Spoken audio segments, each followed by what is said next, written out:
right. Hello, everyone.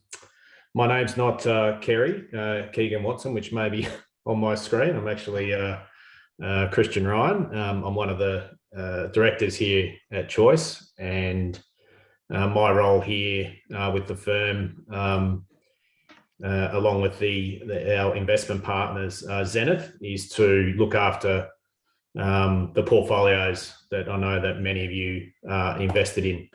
So today, look, it's one of those times. It's a pretty interesting time in the investment market, and we thought it important for people, I suppose, to hear from us both. Well, I know there's been a lot of written content going out, but I think it was a good opportunity to use, especially Zoom and the new technologies, to get in front of many people and have a chat and have a think about, hear about what we're thinking about things. Just in terms of the style, if you like, of the presentation today, I'm not here to present necessarily a whole bunch of data and slides and so forth. It's really meant to be an opportunity to talk about some of our thinking, some of our philosophy, how we're thinking about things, and just dig into some of the issues that we see, and some of the opportunities. Part of our role today, and as advisors, to see if we can try and make sure we keep it as simple as possible. Our world, our financial world, and people are pretty good at complicating things and saying a lot of big words. So my role today is to sort of break that down a bit and talk you through a couple of things that were going on. So I'll just change the slide here. Okay.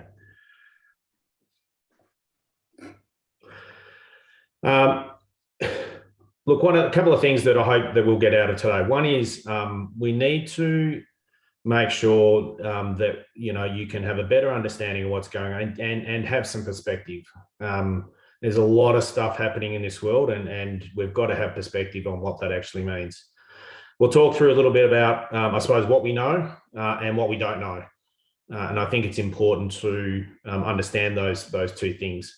A big part of today, I think, with investing is just to pull everything back to, one, keeping it simple, and two, just understanding the demand and supply equation that's going on at the moment. And I think once you start to pull it back and understand those two things, which a lot of us, in the media, and then we talk about interest rates and this and this and this, if we pull it back to those two simple things, it helps us, give us better perspective on the investment world and what's happening today.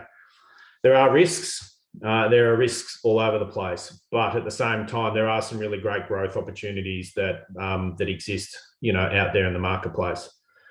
All of this will build into, I suppose, what does this all mean for for your money, for your portfolios, and how we're positioning things. Give you a few ideas on our investment themes and how we've structured the portfolios, how we think things are going forward, and then at the end of the day, we're going to leave it on a positive note. We'll think it'll be okay, at some point. So these are the key things that we'll be talking through today. Look, when we decided to, and certainly from an investment point of view, you have the challenge of trying to remove yourself from the day-to-day noise and the day-to-day things that are going on. And I think as an investor, you have to understand. I think it's important, from time to time, to really have a really good understanding and perspective on things. And to do that, you've got to sit back and just reflect on the world that we live in today. We live in a world today where everything needed to happen yesterday, today, tomorrow, and should have happened and could have happened and must have happened. And a lot of the time it happens, and sometimes it doesn't happen. So, everything, in today's world, especially with technology and how things are moving, how quickly things are, I think in today, the world that we live in, we need to have some sort of perspective on everything. It's not all black and white. Life is not all black and white.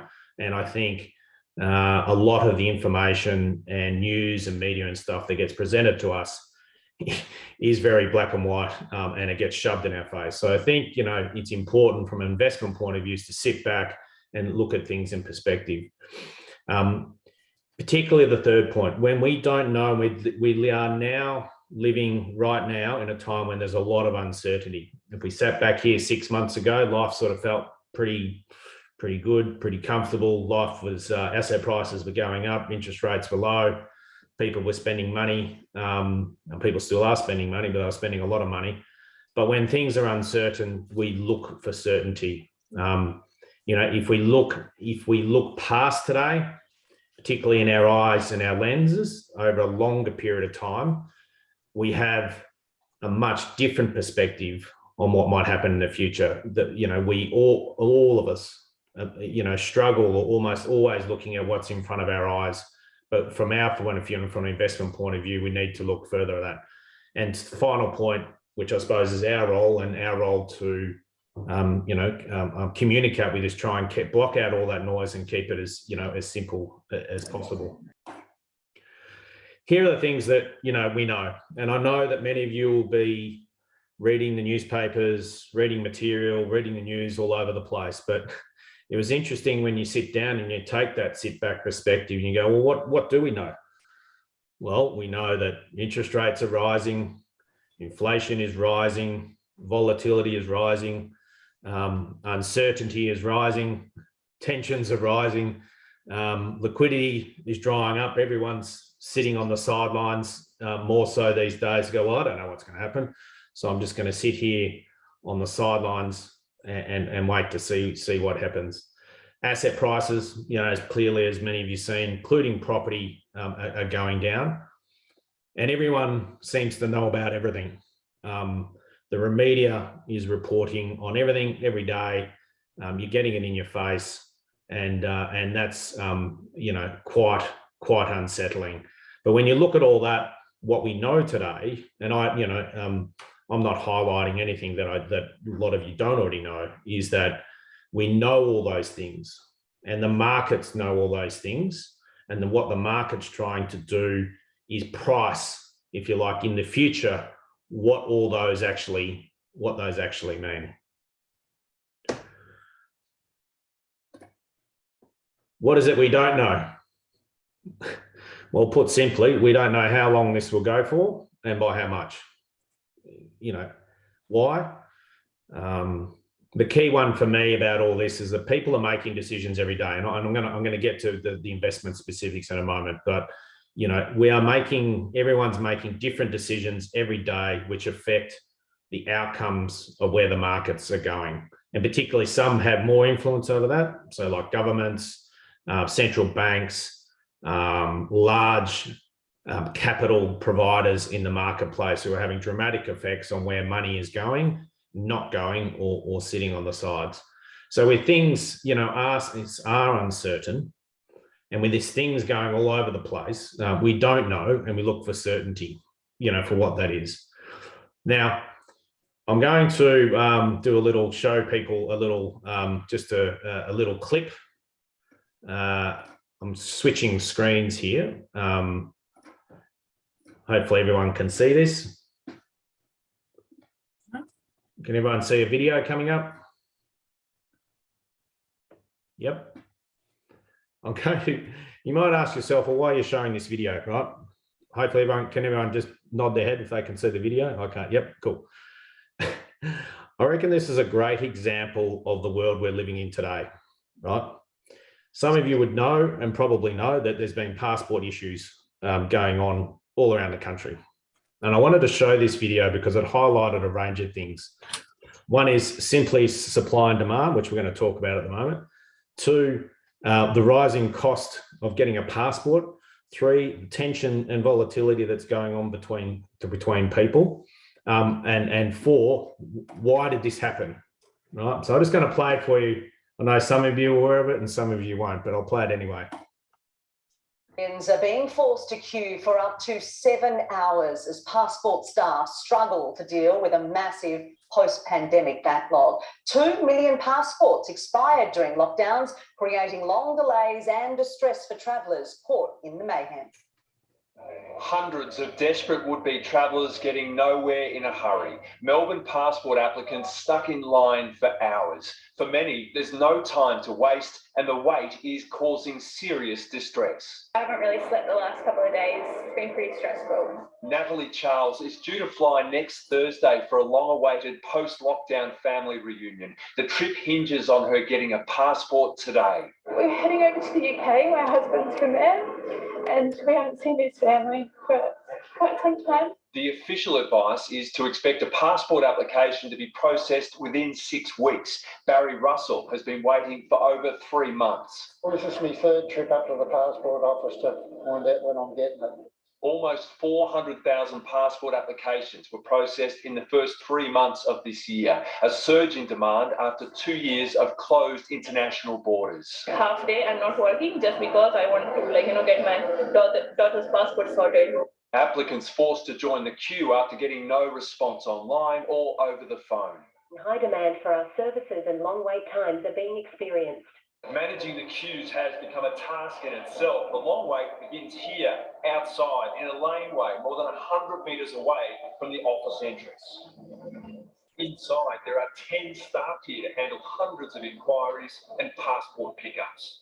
The enormous queues for passports are nationwide and around the globe. Canada, the UK, South Africa and Ireland are also facing long delays. In Australia, there's a recruitment plan for extra call centre staff. It's expected to take weeks to ease the backlog. Cameron Bowe, 7 News.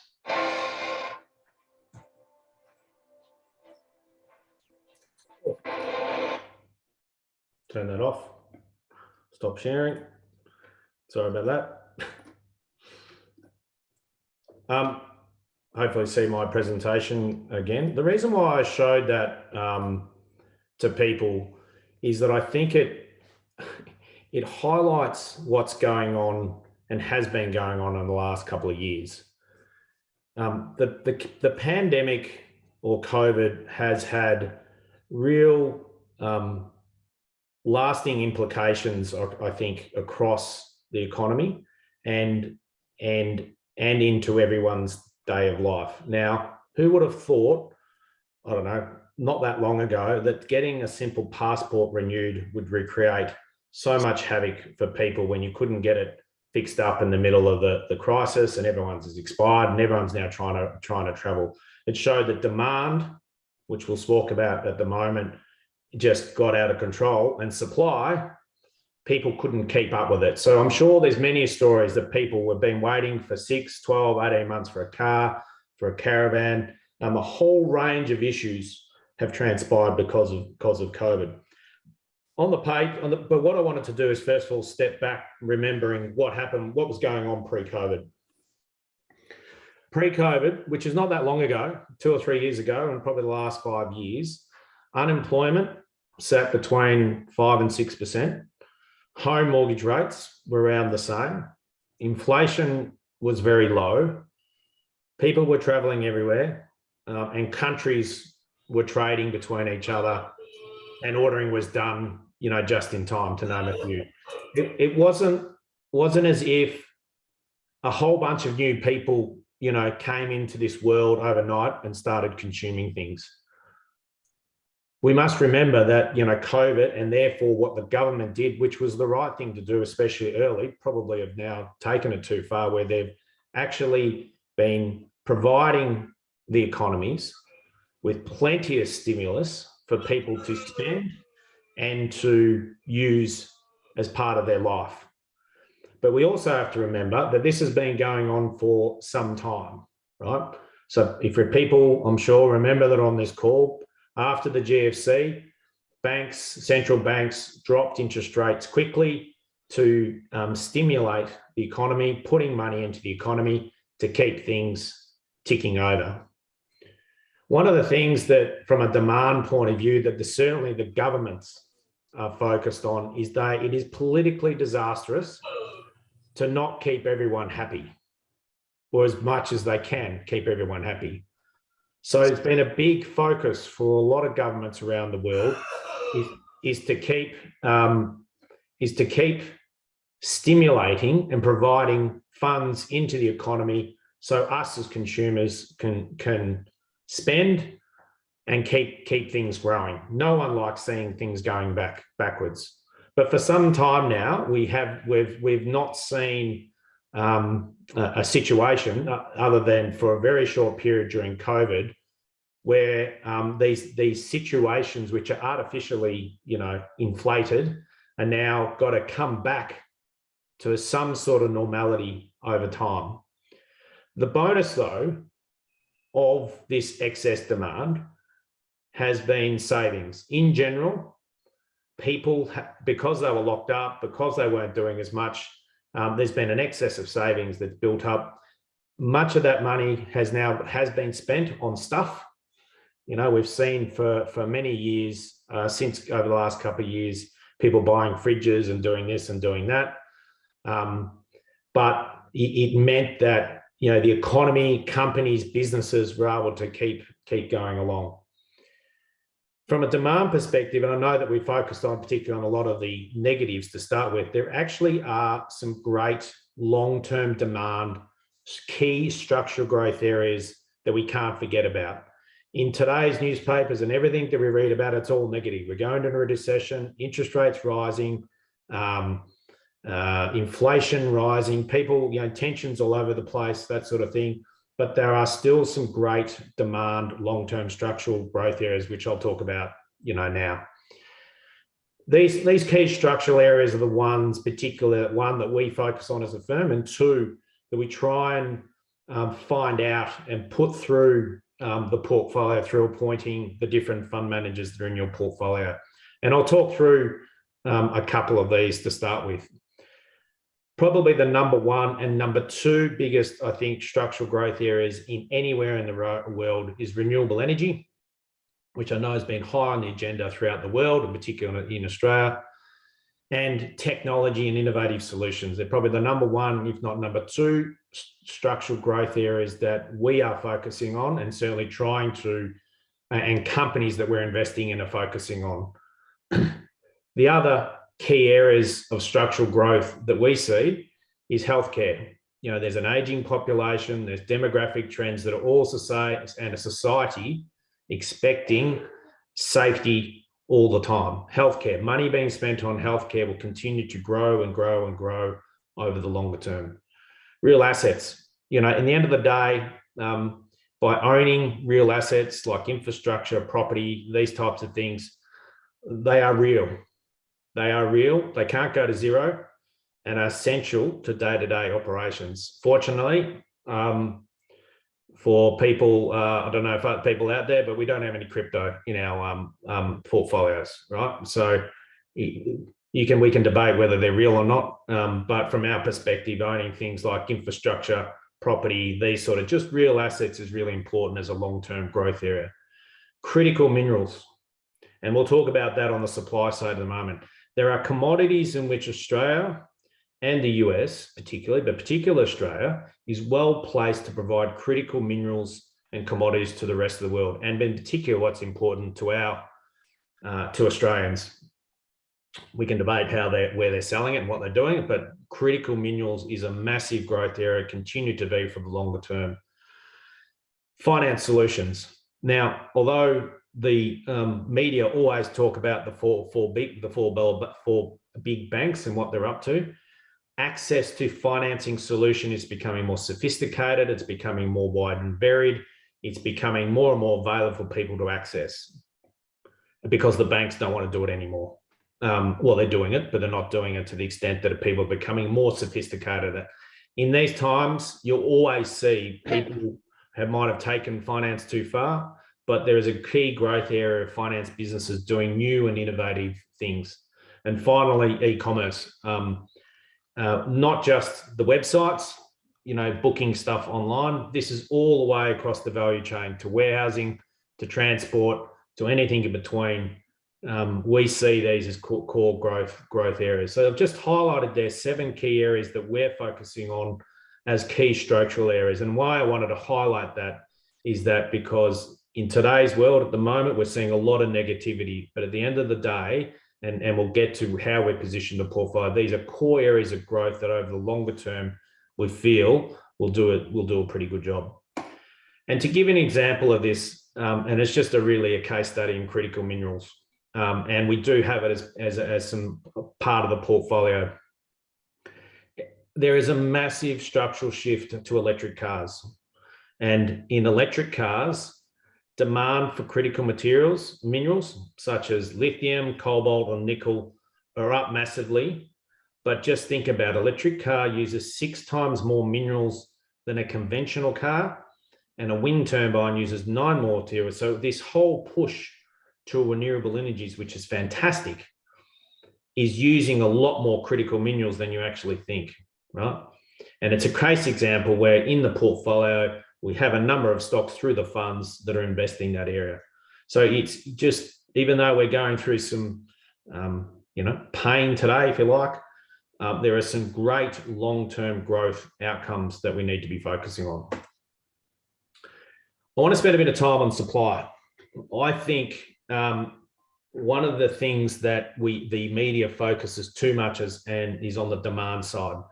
Demand being where they're trying to increase interest rates to slow down demand. But I think this is really the key area that the world, companies, and the governments need to get right or improve. Again, going back to pre-COVID, everything was ticking along all right. And then bang, we've got all this money. People can't move between countries, health, geopolitical risk, all that sort of stuff has significantly hindered the supply chain. The first one I want to talk about, or the first two, which I think are probably the most critical because it affects everyone and everything. Oil, gas, and energy. And secondly, food. Oil, gas, and energy. Why do I think that's a big issue that we need to think about? The big issue is that whether you like it or not, outside of the Ukraine war, for many years prior to the pandemic, and including during the pandemic and even now, there's been a structural shift to companies and investors not investing enough in oil and energy and gas assets. Why? Well, it's because society is demanding that we switch and we need to change to other forms of energy sources. The problem with that is that just doesn't happen overnight. And if I go back to my earlier comment, that in today's world, when we sit here today, everything should have happened yesterday, today, or tomorrow. And just a lot of this stuff can't. Now, I'm not making a statement around whether a government has done its job or not. I'm just highlighting the fact from an investment point of view is that there's been an underinvestment in these oil, particularly fossil fuel and oil gas assets. The consequence of that now is we're not progressing probably quick enough with renewable energy types of alternatives, is much, much higher oil, gas, and energy prices, as we are experiencing right now. That has a flow-on effect everywhere. So that being transport costs, for example, transport costs to deliver your food, to deliver your goods, to deliver everything, to the diesel cost for the guy, the farmer out who he has his sheep. Fuel, oil has a dramatic effect across everything. So the other thing, and so the supply side, so people and governments and the world and different countries supplying oil and gas has been constrained, and it's been now exaggerated by the Ukraine war. And for those that don't realize, particularly into Europe, the Russians were supplying up to 40% of their oil and gas assets across into Europe. It is significant, and you can't change that overnight. You just can't. So for me, that supply side issue is a big one. Secondly, food. Many of you, I'm sure, are going through supermarkets at the moment and going, what the hell? I'm not paying $11 for a bloody iceberg lettuce. Like, I'll go and get cabbage. And I know that's what KFC did, right? They went and, instead of you getting your lettuces, you could have your cabbages on your if anyone goes to KFC. But food is one of the other most important commodities in the world. What also, is happening at the moment is now countries that are so concerned about the supply of commodities and food. For example, India has demanded now that some of their key exporters of their food commodities have to start reducing and not selling it overseas. So why I highlight that is at the moment, it's not like, as I said earlier, on the demand side, it's not like we've got a whole bunch of new people that were overnight decided to start consuming, that came into our world. It's this particular supply side that needs to be sorted out, I think, before things start to, balance themselves out. The third one, wages and employees.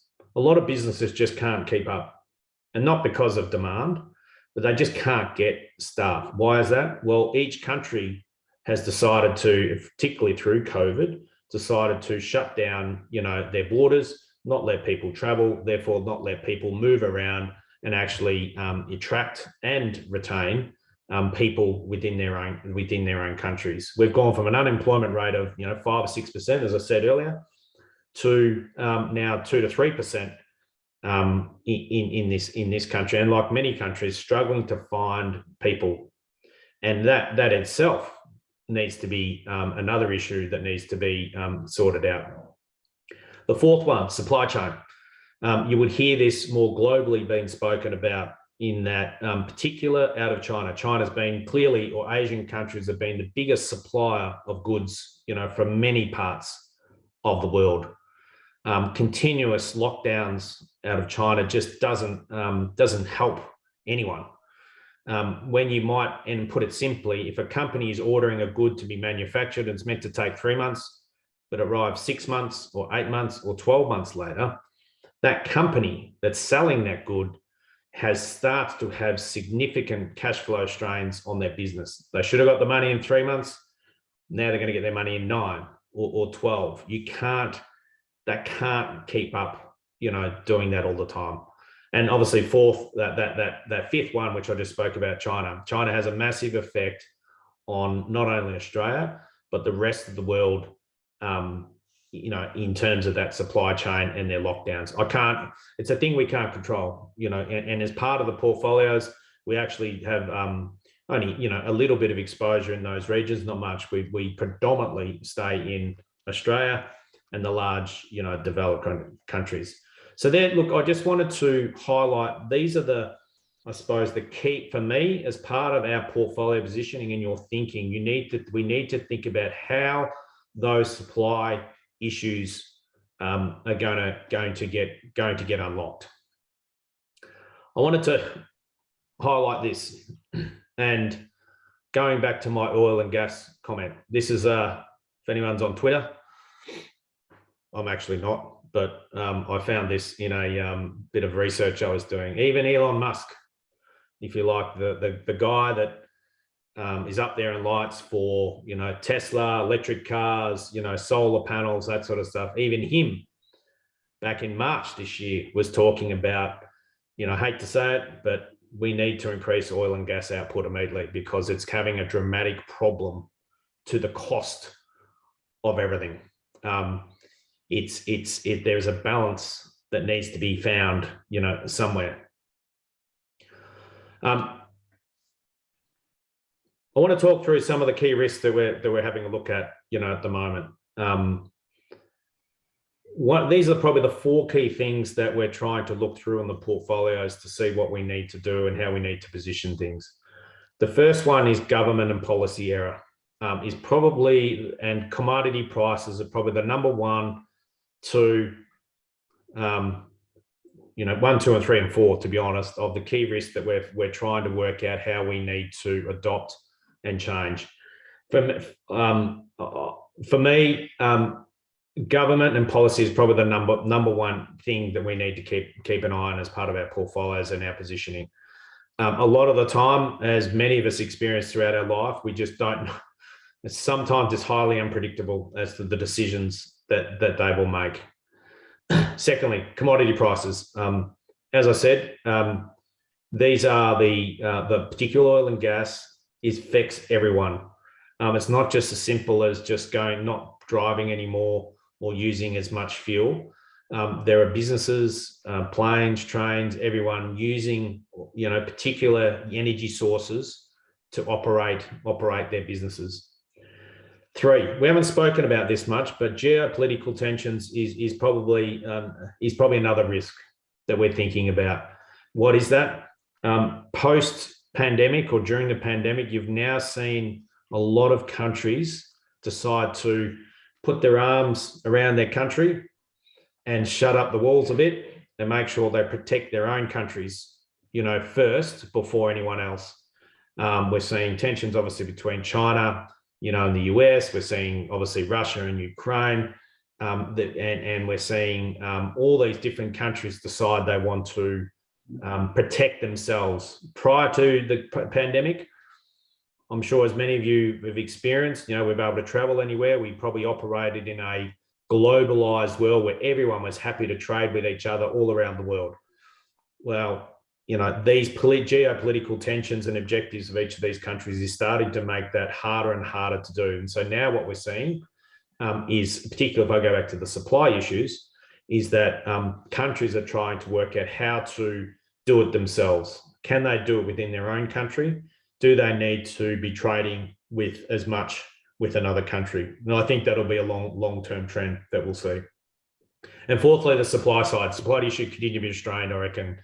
We're looking to see how long will that take. We are seeing, fortunately, and I think this is because of China coming out of lockdown and people's demand for things slowing down, is we are starting to see freight prices, particularly shipping prices and volume starting to retreat, which will mean, these supply chain issues will start to sort of unlock itself. And look, and again, I suppose to give you another little example, a practical example, I'm aware, and this is more third-party sort of information, that, for example, Tesla, I understand, have stopped trying to sell new cars into Australia because they've just got to provide the ones that they've got, on order. So once those things come in play, the things might hopefully sort itself out. I wanted to put this slide in here, I suppose, what to watch out for, to give people a sense of, many of the time, a question that gets asked us at the moment is like, well, where's the bottom? Where does, and it's a very, very difficult question or assessment to make. Doesn't matter who you are. It's a very, very hard thing to look at. I suppose what I wanted to do is, well, when is it that usually, things start to turn, or when it's at its worst? What we haven't had yet, and do I expect it? Probably not, is when these are sort of the 5 sort of core areas that I sort of think about, is when I think, we're getting close to, a bottom or somewhere where things might start turning around. One is large companies going bankrupt. We haven't seen it. I don't think we're going to see it. There might be a whole bunch of small companies that might, but I can't see it. Companies are in, actually businesses going into this current market downturn, we're actually in reasonable health overall. Secondly, governments demanding commodity export to reduce their volume offshore. We've spoken about that. That's one that's starting to come up more and more often. If you're an exporter of, say, gas, for example, and you can sell your gas at a higher price overseas versus here in Australia, you're losing profits, right? And we're starting to see that as a, coming through as something to, to watch out for. 3, consumer confidence and sentiment. That's starting to, for many people, particularly on this call, not necessarily on this call, but in general, consumer sentiment and confidence is starting to roll. We've seen house pricing starting to roll over. We've seen housing starts, the number of housing starts fall over. We're starting to see forced selling of assets. Now, I haven't seen forced selling of property really, but what we have seen in more recent times, particularly on the share market, is people having to be forced to sell their assets on the share market. And finally, key changes in people's behavior, right? So, particularly at the grassroots level, what we try and do as an investment team is particularly something that I enjoy doing, is getting around and just looking at, almost like standing there at a supermarket, looking at what's what they're selling, what's short on shelves, what's happening in your local community. A lot of you can see things that are occurring where people's behaviour is starting to change. The conversations that we're having with people in general are starting to change, which all this means that it's all building towards, I think, finding that right balance again between demand and supply. What does all this mean, right?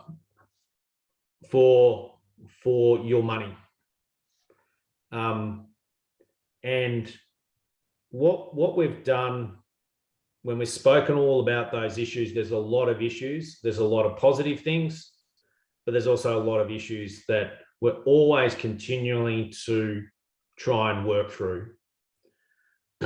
What we've done with Zenith, who are our investment partners, one of the critical things that you can do when you're investing is to be diversified across a whole range of different asset types and from different sources of returns. So what do I mean by that? You'll see on the left-hand side there, actually, maybe I'll go to the right first. Over on the right, we've tried to allocate capital all around the world, but you will see the majority, a fair chunk of the portfolio actually resides in Australia, which has been quite deliberate, and two, places like North America and to some extent Europe. They're the three core areas that we allocate capital within those particular regions. Where we are quite low on our capital allocation is what we describe as emerging markets. Areas like China, where we don't really, I suppose, fully appreciate or understand exactly the probability of where those things go. So you can see on the right-hand side, we've tried to always keep quite a diverse allocation of where we're allocating capital, but always keeping our priorities to Australia, North America, and parts of Europe as the core part of our portfolio. The second part on the left-hand side shows you whereabouts in the sectors that we're investing in, like real estate, like technology, like health, like mortgages, like financials, like consumer stuff. And again, you can see, although we are following, key growth areas, a key component of the way that we've designed the portfolio is to make sure we've got a good spread of assets, across all those different areas. And it's probably even though we're, things aren't going that well from a return point of view at the moment, in the long run, these things will play itself out. And I'll probably highlight two key areas in the portfolio of two key themes that the portfolios are set up to be. We are positioned in assets where we believe are great for long-term growth.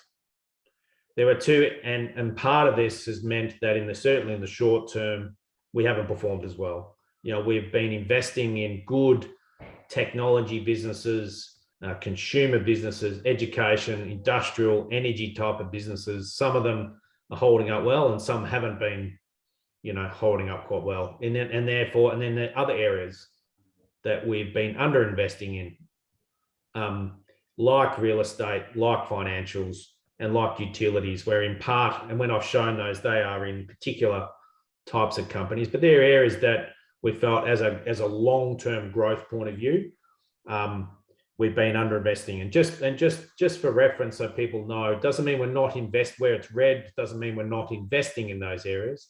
It just means at the moment, or in what we've been positioning in the short term, is we've had more money allocated in technology and the green areas, and have had less money in real estate and financials, for an example. And financials in particular, where we weren't investing or less investing, was in certainly some of the larger banks. Newer technologies and newer finance businesses, yes, we've been investing up there on the green side. But the second part of the the bottom of that graph down below, is we are diversifying across all business sizes. And this is, I think, a really important thing to understand with just how the portfolio is behaving at the moment. Many big institutions and so forth generally stay in the large cap, types of businesses. And certainly we've got a good proportion of that, but our approach has been to diversify across all business sizes. So you will see some big, some middle, and some small. And why is that? Well, to be honest, in most countries, if you look at the contribution to the economy, 60% of GDP growth comes from small to medium-sized businesses. Where small to medium-sized businesses are a big contributor. They're actually, a lot of them are very, very profitable. Just as profitable, although they're smaller, just as good, if not better, than a lot of the large companies. Unfortunately, in environments like today, many of those mid and small companies get absolutely belted unnecessarily. But what happens though is, over the longer term, even though they've been hurt in the short term, we find that over the longer term, those things will recover very, very quickly. So in where we feel we've been positioning portfolios at the moment, they're probably the two key areas that we feel differentiate where we are thinking about things. One is we want to keep positioning in long-term growth areas, but be diversified across all business sizes and types. But at the end of the day, here are some of the companies that we have in the portfolio. We are owning BHP, we are owning CSL, James Hardie, Macquarie Bank. We are owning the biggest and the best companies in Australia, and the biggest and the best companies internationally. And we might forget, in sort of the world that we live in today, that ultimately there's some great companies that are all have fallen 20, 30, 40, 50, 60% at varying times, without you really knowing it. But ultimately, when you look back and you take that perspective on these companies, they are great businesses that are going to be here, for a long, long time. And I think investors need to be reassured that a lot of these businesses aren't going out of business tomorrow. A lot of them are in great shape. A lot of them are trying to do really great things, for consumers. But these are, what we describe as the top 15. I know we've invested in a bunch of funds, but underneath those funds, we are invested in, a whole range of these different companies that should give you as an investor comfort that many of these are in great shape. And when you sit back and look at them, they're doing a great job.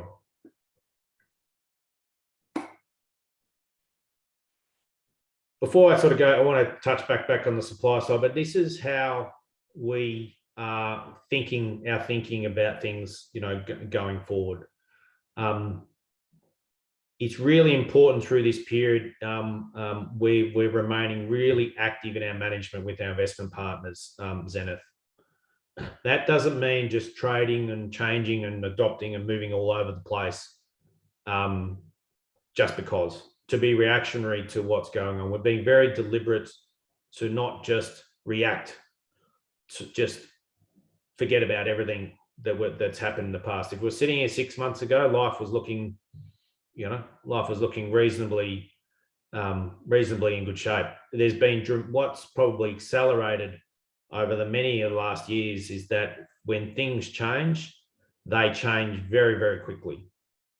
So we need to make sure, and we continue to make sure with our investors, if there's substantial and structural shifts occurring, then we remain active, with our investment partners. What you might find over the next 6 to 12 to 18 months is that any reposition we're going to do gradually. It's not going to be reactive. It's going to be gradually moving stuff around depending on what's happened in the marketplace. We feel like, at some point, a lot of the high growth stocks and companies and positions that we've invested in to date, have probably been sold off, substantially more than other parts of the market. It's no use in just because, what we see today. It's no use just selling that and moving back into more defensive assets. We're holding cash, fixed interest, and that sort of stuff for defensive part of the portfolio.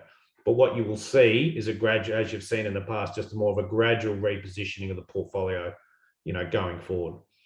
Fixed interest part of the portfolio.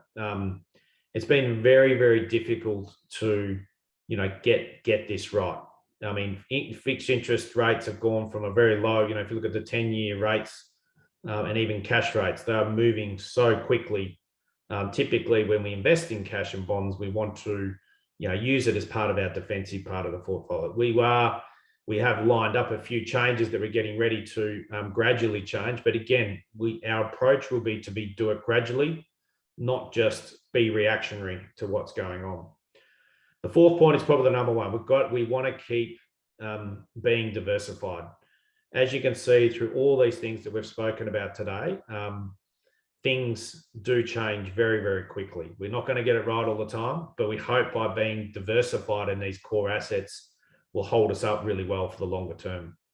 We are each day, each week, each month, we are putting a very high priority on high quality investments. That doesn't mean at the moment that they will, not necessarily be sold off. Everything, is being sold off other than cash. But if you remain in high quality investments, it'll sort itself out, over the long term. And final last 2 points, what we will be doing is at times there might be assets which are going to recover quicker and better out of what's going on. So sometimes we find two different types of assets. One's going to, and if they've come down equally, we might switch out of one and move into the other that are going to recover quicker. And then finally, we need to be patient. Like it's not a one where every time that you react accordingly, be too reactive, to what's happening. We just need to be patient, going forward. I'm just going to step back a little bit because I just back to the supply side, and I just want to talk about this again and what we think we're doing to position in the portfolio. We see the first 2 points being, I think, a longer term or at least a medium term issue that we need to consider. What does that mean? We need to be looking at assets in the portfolio where those types of issues are going to be less impactful on the assets. Now, in part of the portfolio, we already are, like technology, for example. But what we are looking to do is maybe add in actually some more energy assets into the portfolio, because I just can't see this issue going away. Higher commodity oil prices means higher profits, for companies as a pure investment. I'm not a purely investment perspective. Food, on the supply side. I think we need to be careful around how we're all going to keep buying our food and, food every day. But it's another area that we want to make sure we keep a very close eye on which types of assets that we're holding and whether that will be, how much that will affect, what's going on.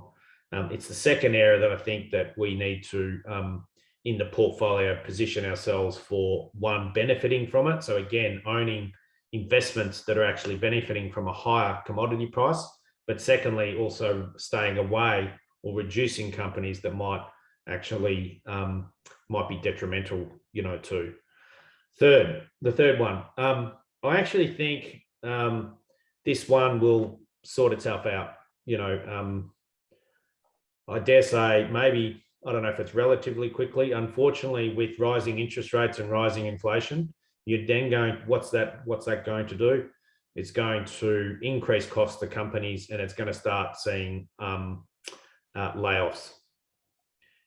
There will be, and two, the government is now looking to get more people, into this country to supply for workers. So I think that one in itself will sort itself out where where people, not at the moment, and I don't necessarily say it's in the short term, but eventually the way the employees supply for workers to do work that's required in the workforce will sort itself out.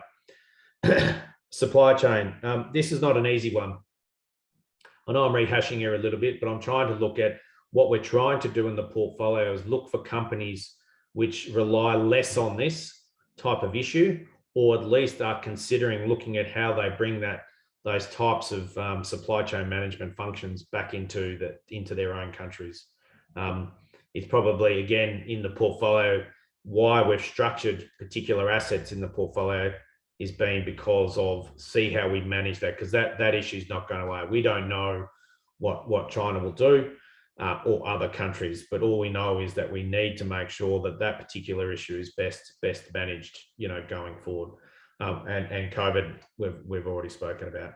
So I just wanted to highlight those, as a couple of things that the way that we're thinking.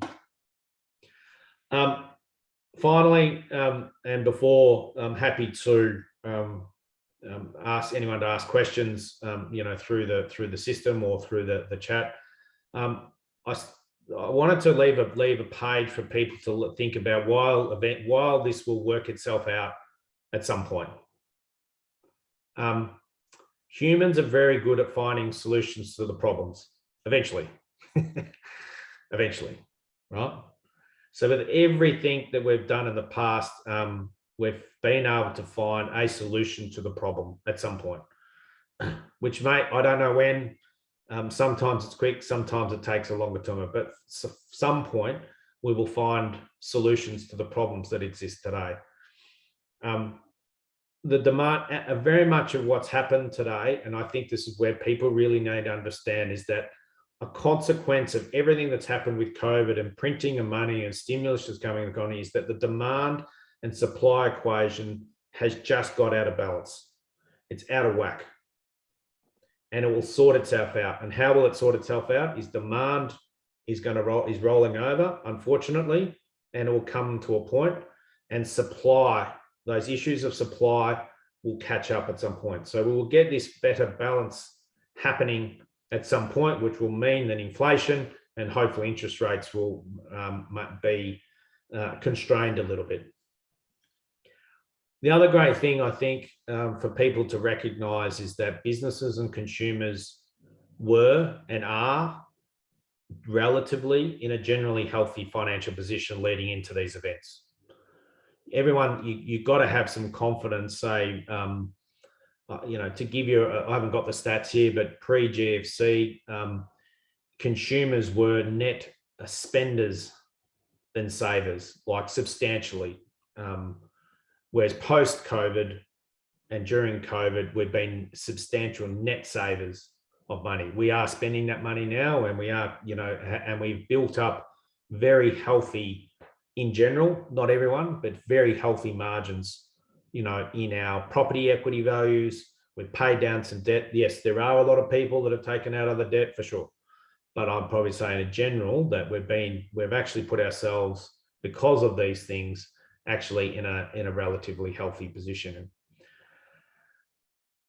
Or not, the media is doing the work for us in trying to sort this out, to help fix things up. It's influencing your behavior, good and bad.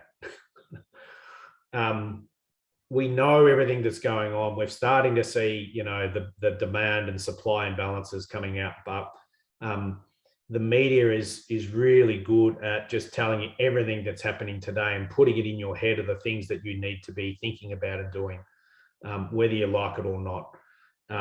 It's something that if you watch what's going on, that it's doing everything that, well, not everything, but a fair chunk of the work that's been getting done. The media is doing it for the governments and for the economy. Our behaviour is starting to change. It's a good and bad. And the reality is that, business and life doesn't stop. We're all going to buy our $4.50 coffees. We're going to buy $11 iceberg lettuces, our $56 eye fillet steaks, our, $3 $3 for one lemon. We'll keep, life will keep going on.